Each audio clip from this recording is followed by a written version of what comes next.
Bienvenue à toutes et à tous. Aujourd'hui, on va faire une exploration un peu pointue d'un test, assez courant, la mesure de la force de préhension.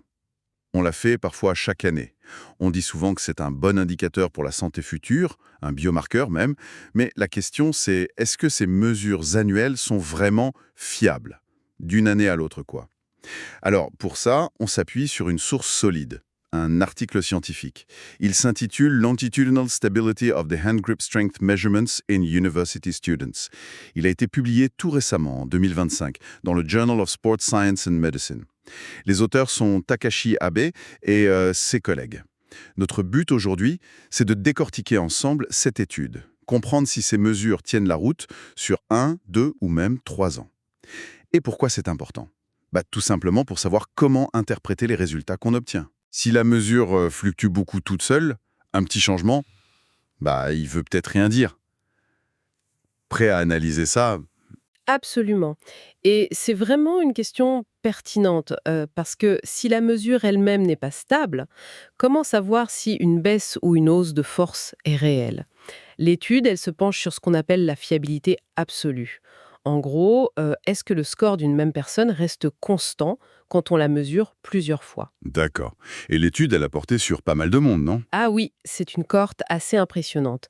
Plus de 3600 étudiants universitaires japonais, hommes et femmes, suivis pendant leurs 4 années d'études. Testés chaque année. 4 ans, c'est bien pour voir l'évolution. Première chose qu'ils ont regardée, j'imagine, c'est l'intervalle entre les tests. Est-ce que ça change quelque chose de mesurer à 1 an d'intervalle ou à 2 ou 3 ans? Exactement, c'est un des points clés. Et la réponse est oui, ça change quelque chose. La fiabilité, elle est meilleure quand l'intervalle est court, enfin, d'un an seulement. Quand on passe à des intervalles de 2 ou 3 ans, la mesure devient un peu moins constante. Fait intéressant, par contre, il n'y avait pas de différence significative de fiabilité entre l'intervalle de 2 ans et celui de 3 ans. Moins fiable sur 2 ou 3 ans que sur 1 an. D'accord. Mais concrètement, ça veut dire quoi, moins fiable? Ils ont des chiffres? Oui, oui, ils ont quantifié ça avec ce qu'ils appellent la différence minimale ou MD.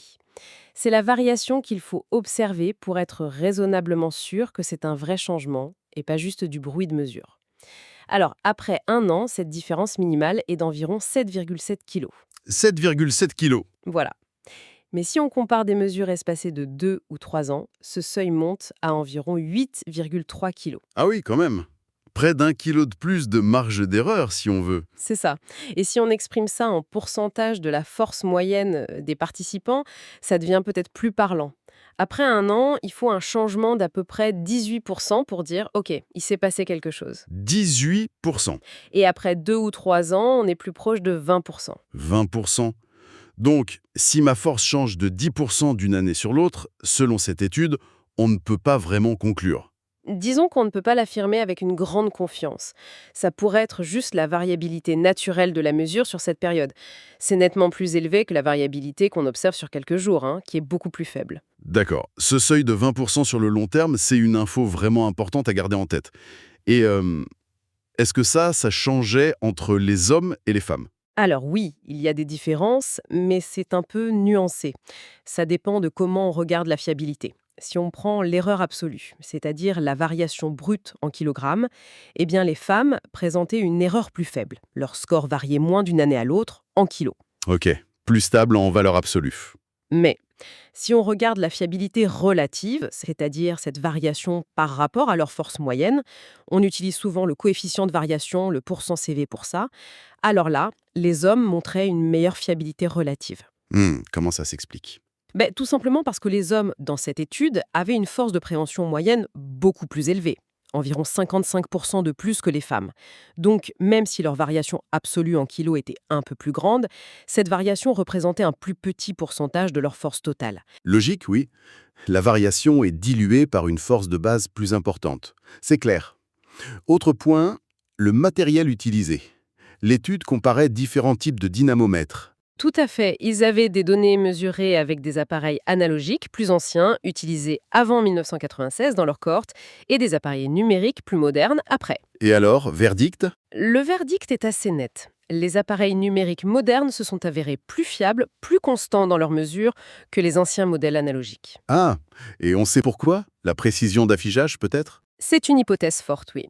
Les numériques affichent souvent à 0,1 kg près, contre 1 kg pour beaucoup d'analogiques. Peut-être aussi les matériaux, la conception. L'étude ne tranche pas définitivement, mais la différence de fiabilité est là. D'accord. Donc on a l'intervalle de temps, le sexe des participants, le type d'appareil, tout ça influence la fiabilité. Et il y avait une surprise, vous disiez. Oui, la surprise, c'est concernant l'activité sportive. On aurait pu penser que les étudiants sportifs, membres de clubs, seraient plus constants dans leurs mesures. Oui, plus habitué à l'effort, peut-être une meilleure technique de serrage. Exactement. Eh bien non. L'étude n'a trouvé aucune preuve que l'expérience sportive améliorait la stabilité des mesures de force sur le long terme. Aucune différence significative entre sportifs et non sportifs sur ce point. Ça alors? C'est vraiment contre-intuitif. Donc, être un athlète régulier ne garantit pas une mesure plus fiable d'année en année. Apparemment non, selon ces données en tout cas. Alors, si on essaie de rassembler tout ça, qu'est-ce que ça implique concrètement quand on utilise ce test, par exemple, dans un suivi médical annuel ou sportif? Eh bien, ça signifie surtout qu'il faut être assez prudent quand on interprète les changements observés d'une année sur l'autre, particulièrement chez les jeunes adultes comme dans cette étude. Il faut garder en tête cette variabilité naturelle, ce bruit de mesure qui est non négligeable sur un an ou plus, ce fameux seuil d'environ 20%. Oui, ce 20%. Oui, c'est un repère utile. Si le changement est inférieur à ça, il faut rester mesuré. On ne peut pas crier victoire ou s'alarmer trop vite. Ça pourrait juste être une fluctuation normale. Très clair. Donc, si on résume, la fiabilité de ce test annuel diminue un peu si on compare sur plus d'un an. Les appareils numériques sont préférables aux anciens analogiques. Il y a des différences hommes-femmes selon qu'on regarde la variation absolue ou relative. Et, le point étonnant, être sportif ou non ne semble pas jouer sur la constance de la mesure dans le temps. C'est une excellente synthèse. Ces résultats nous donnent des repères, des ordres de grandeur pour mieux évaluer les changements de force qu'on mesure annuellement. Ça amène une dernière réflexion peut-être.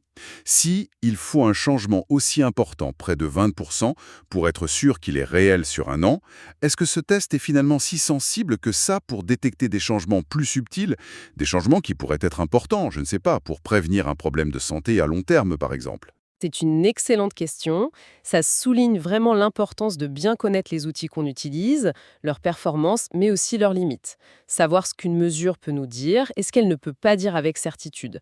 Ça ouvre sans doute la voie à d'autres recherches pour affiner tout ça. Absolument.